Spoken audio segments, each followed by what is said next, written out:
invitar a que busquen ahí en su Biblia la carta de Timoteo. Pablo le escribió a Timoteo. ¿Sí se acuerdan que le escribió o no? Sí le escribió, ¿verdad? No, no le escribió. Levanten la mano los que saben que Pablo le escribió a Timoteo. No, hombre, ahora levanten la mano los que no saben que le escribió.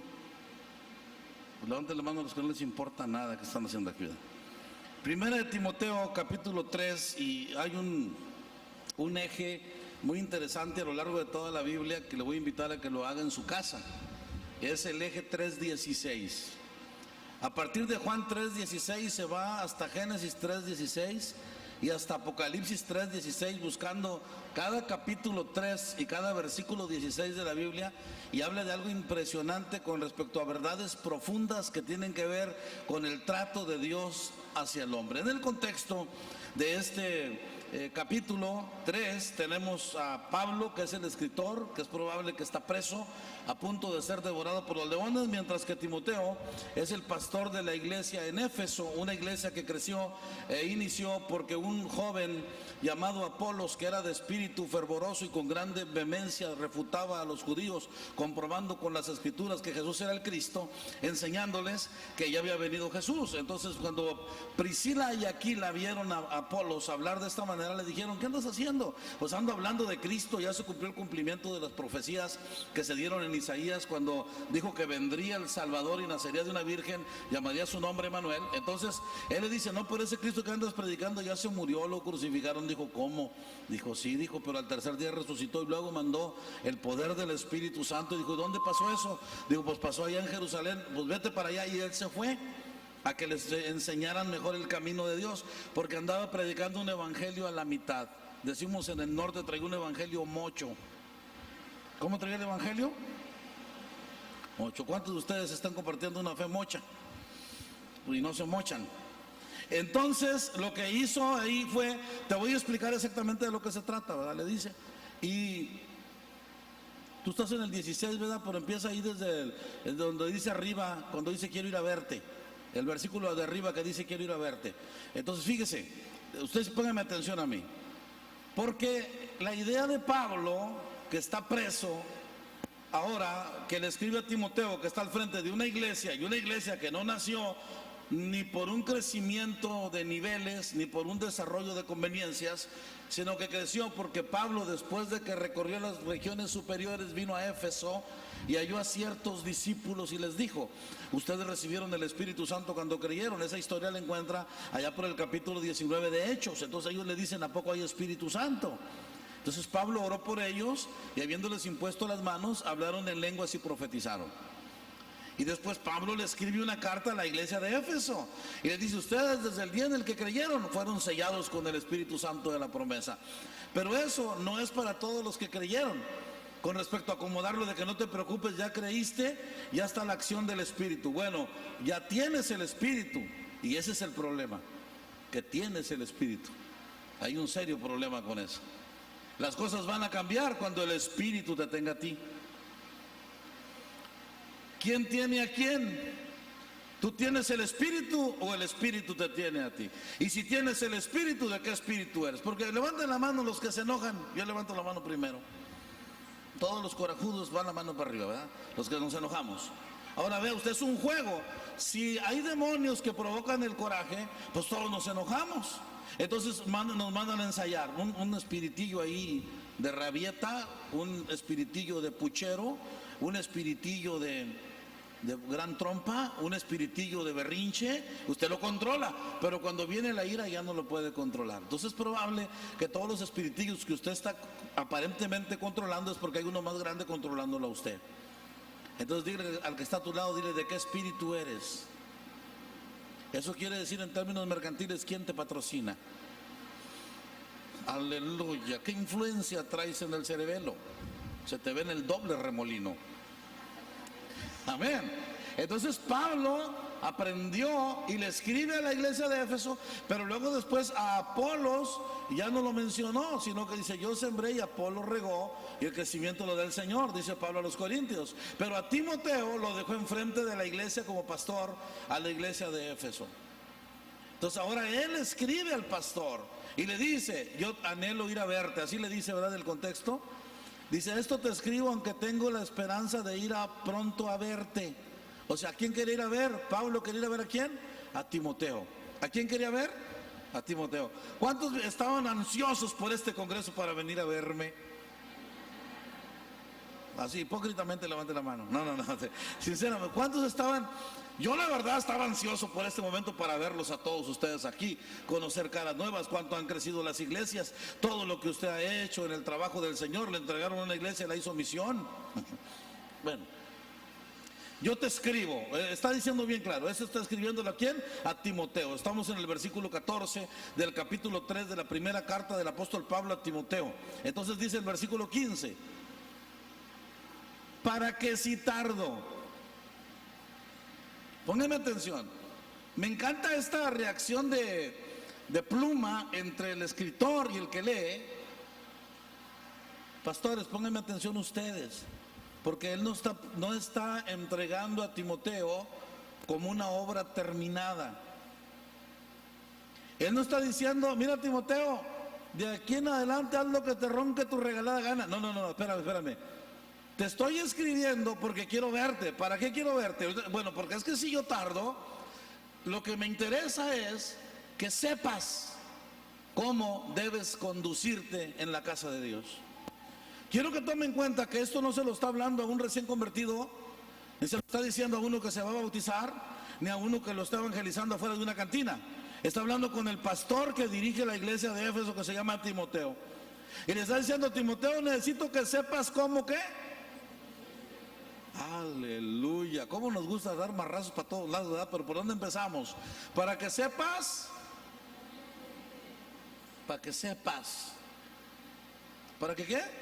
Para que sepas. Todo el problema en alguien que dirige es eso, que sepas. Hay una característica maravillosa de este predicador que se refleja hasta Apocalipsis, cuando dice, así dice el alfa y el omega, el principio y el fin, el que tiene los 7 candeleros de oro a sus pies y las 7 estrellas a su diestra. Escribe al ángel de la iglesia, porque las 7 estrellas que has visto son los 7 ángeles de las iglesias, y los 7 candelabros de oro son las 7 iglesias. El mensaje es que la estrella tiene luz propia y el candelabro es portador de luz. La iglesia va a reflejar lo que el pastor sabe. El que tiene que tener el conocimiento es el pastor, con la experiencia para transmitir a los demás. Pero hay un problema. El problema es que conocimiento doctrinal no es igual a madurez espiritual. Repita eso conmigo. Conocimiento doctrinal no es lo mismo que madurez espiritual. Cuando empezamos una iglesia como pastores, tenemos una tremenda bendición al ver cómo llegan familias derrochando talento. La mamá hace tamales, el esposo evangeliza, la hija toca la guitarra, el hijo vende rifas en la escuela, vendió hasta las chanclas ungidas de Elías. El otro canta, toca la batería. Oiga, y entre esa familia suele usted levantar la iglesia. Pero no tardando mucho tiempo, la inmadurez de ellos hace más daño que los bienes que hicieron con sus talentos cuando iniciaron. ¿Todo por qué? Porque no supo cómo conducirse.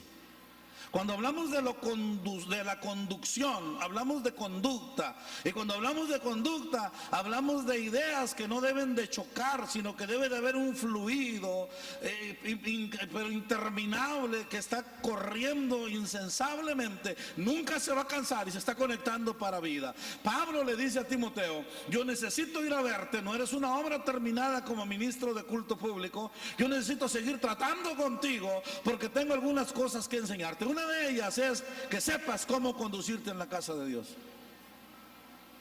Ahora, esto no es algo que Pablo inventó.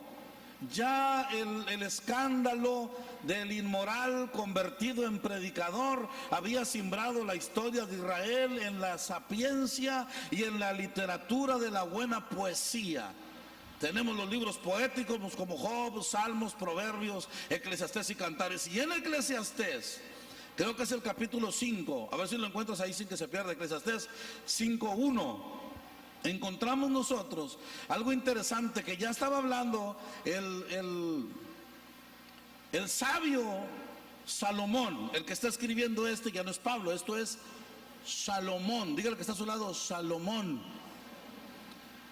andaba buscando una Shulamita y estaban en la tierra de Jerusalén.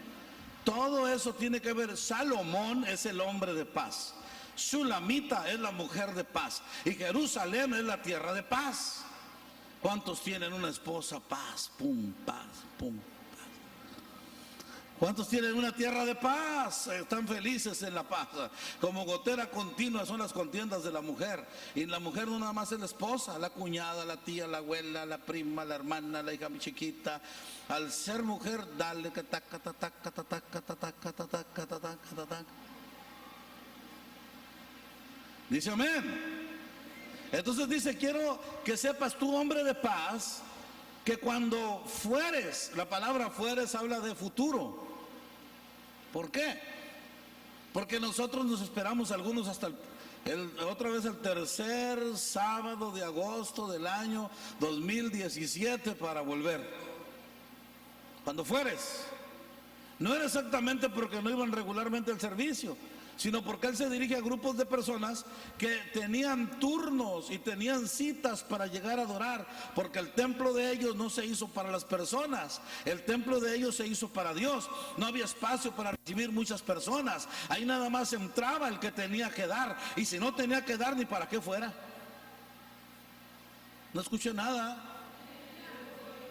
Otra vez, ellos estaban construyendo un templo en el culto judaico, en donde el templo no se diseñó para sentar a personas a oír mensajes. Los mensajes las personas los escuchaban en su casa, y el templo era un lugar diseñado para que se le diera la honra y la gloria al Padre que había creado todas las cosas, y nomás había lugar para el que venía a dar.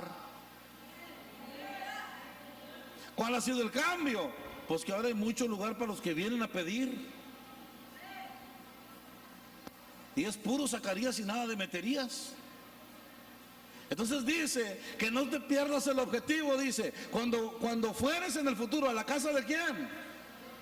¿A la casa de quién? No escuché, ¿a la casa de quién? De Dios. Dice, guarda tu pie. ¿Qué quiere decir eso? Dicen acá en la grandeza, para tu carro. Guarda tu pie, no te aceleres, tranquilo. Guarda, ¿qué cosa?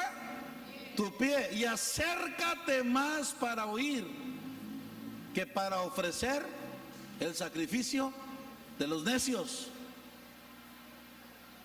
porque no saben qué hacen mal. Por eso les empecé hablando. Tomó café, carne. Oyó una reseña histórica, alma. Ahora esto, embárreselo del espíritu. Zambútaselo en el alma para que le llegue hasta el espíritu. Porque con la emoción, yo quiero nadar en el río de Dios. Oiga, qué bonito. Hasta el sueño se le quitó. Se acabó la canción. ¡A su nombre! ¡Ey, tranquilo! Guarda tu pie. No le nades mucho. El hermano David decía, el salto del delfín, yo volteaba de ballena. No, delfín no, ese es de ballenazo. Paco Stan decía gallinazo, dije ballenazo. Entonces dice, acércate, no te acerques, acércate más, ¿para qué? Para oír, que para ofrecer el sacrificio de los necios, porque no saben que hacen mal. Entonces le dice allá, como en la historia decía no saben, dice para que sepas cómo conducirte. Ahora fíjate lo que dice el siguiente versículo del capítulo 5 de Eclesiastés. No te des prisa con tu boca, ni tu corazón se apresure a ¿qué? A proferir palabra delante de Dios, porque Dios está en el cielo y tú sobre la tierra. Por tanto sean pocas tus palabras. El 3 dice, porque de la mucha ocupación viene el sueño, y de la multitud de las palabras la voz del necio. El 4, cuando a Dios haces promesa, no te tardes en cumplirla. Ahí va. Pastor, fíjese que yo no sabía que había que estar aquí a las 7. Fíjese que yo no sabía que había que ayunar. Usted hizo a Dios promesa cuando se convirtió. Levanten la mano los convertidos. Los que le prometieron a Dios, Señor, yo lo dejo todo por ti. Pero yo le voy a contar cómo es la historia de este sacrificio de necios. A la hora que estás en el problema, pastor, ¿qué no daría yo por tal de que Dios me contestara este problema? Yo doy todo, pero que Dios me conteste. Y cuando Dios ya le contesta, dice, ¿y con qué le pago? No hay con qué pagarle al Señor tantas cosas buenas que me ha hecho. ¿Se fija cómo somos hipócritas, mentirosos? No me vea mal, es cierto. A mí me dijo uno ahí en la puerta, eso me lo enseñó mi pastor. Yo quería llegar aquí, dijo, pero hay mucho hipócrita. Pásele, aceptamos uno más. Es usted bienvenido. Tome lugar. Aleluya, igualito. No tardes en cumplirla, porque Él no se complace de los insensatos. Cumple lo que prometes. Y cerramos en el 5. Mejor es que no prometas y no que prometas y no cumplas. Fíjese, 5 versículos del capítulo 5 de Eclesiastés están conectados directamente con primera de Timoteo 3:16, pero estoy en el 15, ¿verdad? 3:15, nos regresamos. Entonces dice, para que si tardo sepas cómo debes conducirte en la casa de Dios.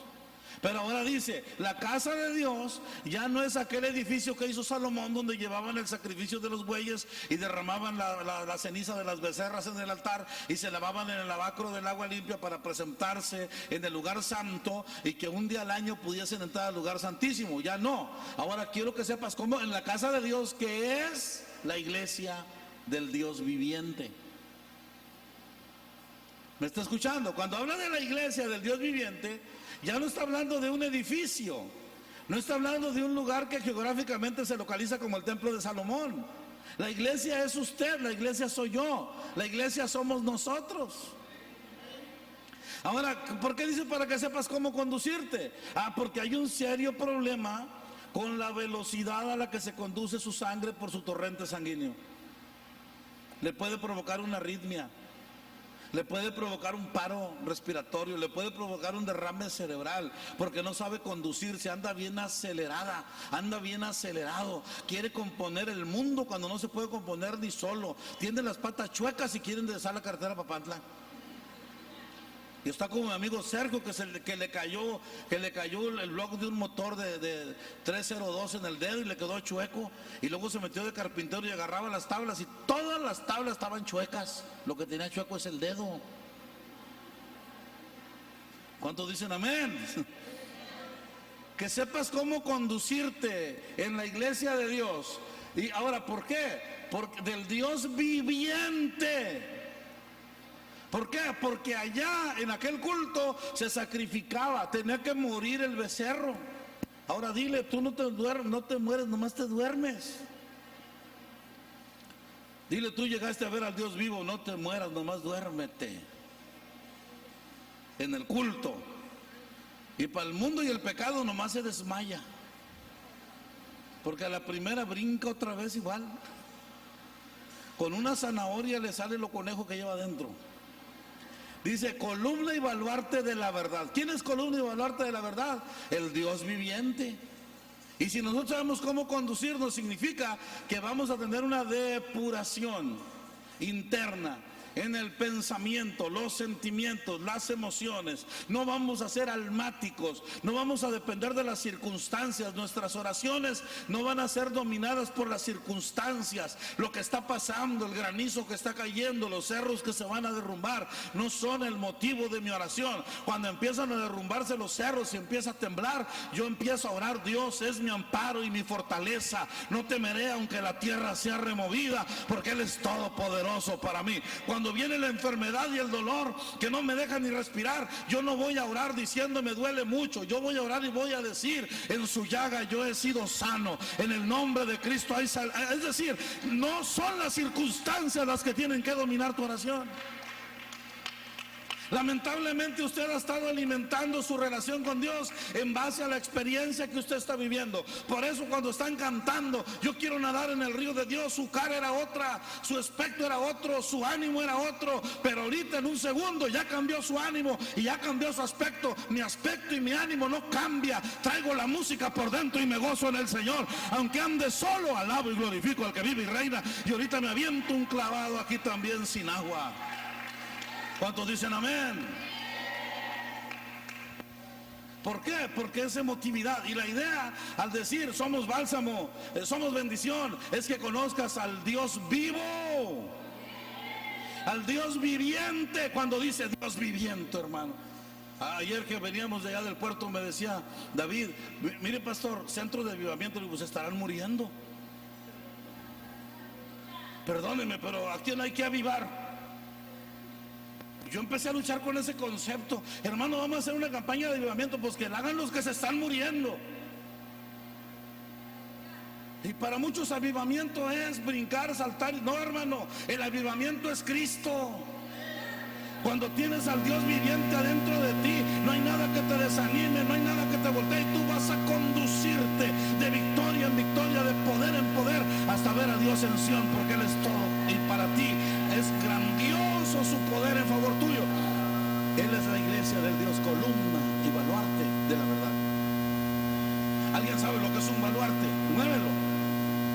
Un baluarte no lo mueves. Aleluya. Y tienes de parte de Dios promesas inamovibles. Tienes de parte de Dios bendiciones de uno en el cual no hay mudanza ni sombra de variación. A lo mejor usted se levantó sin ganas, pero Dios nunca se levanta sin ganas. A lo mejor usted se levantó enojado, pero Dios nunca se levanta enojado. Él es columna y baluarte de la verdad. Él no es hombre para que mienta, ni hijo de hombre para que se arrepienta. Lo que dijo lo hará, y lo que habló lo ejecutará, porque Él es el mismo ayer, hoy y por todos los siglos. Y no hay otro nombre debajo del cielo en el que se pueda ser salvo. El cielo y la tierra van a pasar, pero su palabra no va a pasar. Él va a hacer cumplir el propósito en su vida. Dios se va a salir con la suya. Usted se va a entregar a Cristo, nomás que usted tiene que decidir cómo, si completo o en partes. Cuando dicen amén, para que sepas cómo conducirte. Me dijo un hermano, es que yo iba, sí hermano, mira amigo, camínale, y Dios te dice, no vayas por ahí, está feo, y me torcí, pero bueno, como quiera, cualquiera se torcí, ay, me tropecé, ay, como quiera, quien no se tropieza, y sigues. Y renqueando sigues, porque así son. No les entiendo. Aquí vienen y presumen que en la cantina se peleaban con 5, que se tomaban una botella de vino, y aquí una vieja chismosa los hace correr. ¿Tú por qué no sigues a la iglesia? La hermana me dijo, pues no, que muy valiente que te peleas con 5. De aquí una vieja chismosa te hace correr. Y ahí va. Pues rey, regrésate, ese camino es malo. Y ahí va. Se le pone negro el dedo. No, pues aquí no se le ha puesto negro el dedo. Ahora túmbale la pata, aquí no se la tumba, ¿no? Y ya cuando le tumban el pie dice, no, si es cierto, el camino es malo. Y se regresa, y mire, Cristo lo recibe como lo sabía que por el pie ya lo dejó tirado. ¿Me está siguiendo? Si todavía no le tumban el pie antes de que se te pudra la lengua, perdón, deja de estar diciendo chistes, ¿no? Pero escapa por tu vida. El baluarte de la verdad significa que la verdad de Dios siempre va a estar ahí. La verdad es la declaración de las cosas tal y como son. A ver, diga conmigo bien fuerte, ¿qué es la verdad? Declarar las cosas tal y como son. ¿Y qué cree que no les gusta? Pues eso nunca jala, muy feo. A mí me dicen, hermano, le habla a su cuñada. Mi cuñada, ella no es mi cuñada, es la amacia de mi hermano. Mi hermano vive en la amaciato con una mujer. Esa no es mi cuñada, es la amacia de mi hermano. Mi hermano es el amacio de ella. Claro que no es agradable, pero la verdad cala. Amén, amén. Claro, usted tiene mucha diplomacia. Usted dice, oh hermano, acaba de posar su dulce pie sobre el mío, que quiere decirle, mendigo, me diste un pisotón. Cuando dicen amén, yo sé que usted ya no dice maldiciones, nomás las piensa. ¿Usted cree que esa verdad Dios no la sabe? Si mire, cuando su mamá lo regañaba, ¿qué pensaba de su vieja mugrosa? Tu propia madre. Aleluya. Imagínense que me toca a mí si yo no soy su madre, ¿verdad? Gracias a Dios. Baluarte de la verdad, una verdad que no se va a mover. Luego ya entramos a la profundidad. Indiscutiblemente. Veamos, esto no es para andarse discutiendo. Esto no es para ver qué opinas tú, cómo ves, ¿lo apruebas o no? Llamamos a una junta de teólogos a ver si levantan la mano y en una, no sé, si hacemos una moción y después de algunas minutos ya permanentemente dejamos acordado. No, esto no se discute, señores.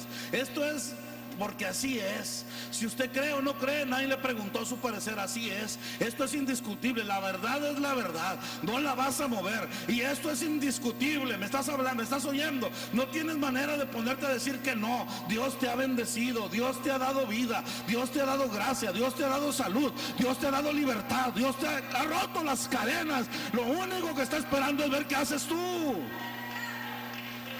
Es indiscutible, es grande el misterio de la piedad. Y me encanta esto porque la piedad es uno de los temas más olvidados en el mundo cristiano. Nunca he escuchado en una maratónica que hablen de la piedad. Nunca he escuchado a los grandes conquistadores de masas para tener una iglesia, mega iglesia, con métodos de crecimiento, usando el sistema piramidal o por niveles de acuerdo al desarrollo. Nunca he visto a alguien que hable lo que es el ejercicio de la piedad. Pero sí estamos conscientes del grado de impiedad que tiene nuestra sociedad.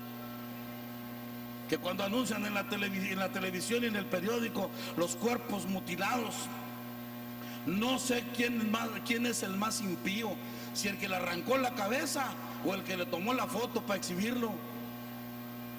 Porque se muere el rico y lo sacan con corbata, así era en vida el licenciado fulano de tal. Pero se muere el pobre y lo sacan con las tripas en la mano. Era un infeliz que no valía para nada. Aleluya.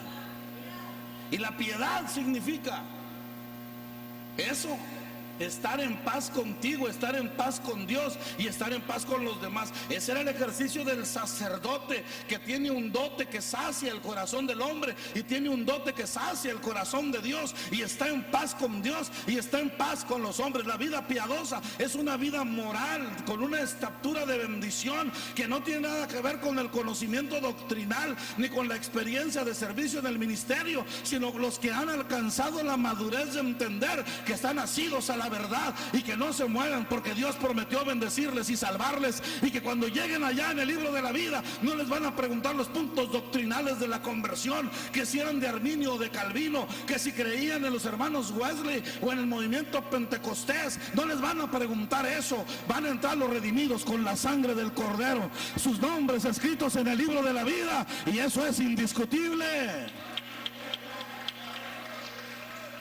Quizás tengamos que hacer muchas preguntas para ver si lo damos de alta como ministro en la asociación, o quizás lo hayan dado de baja en la lista de la membresía o de los líderes de la iglesia de la que viene, o a lo mejor su nombre ya no lo quiere mencionar ni su mamá ni su papá. Pero no se preocupe, esto es indiscutible. Aunque tu padre y tu madre te dejaran, con todo Jehová te recogerá. No te preocupes, no tengas miedo, manada pequeña, que a mi padre ya le plació darte el reino. No tengas miedo, Pedro, que aunque tú eres ignorante y eres pescador y no sabes de letras, el Señor te distinguió con el fuego poderoso del Espíritu Santo en tu vida, y tú no tienes que hablar porque hablas feo. Pedro hablaba tan feo, era tan tosco, que Dios dijo: mira, tú mejor sánalos con la sombra, porque si hablas los enfermas.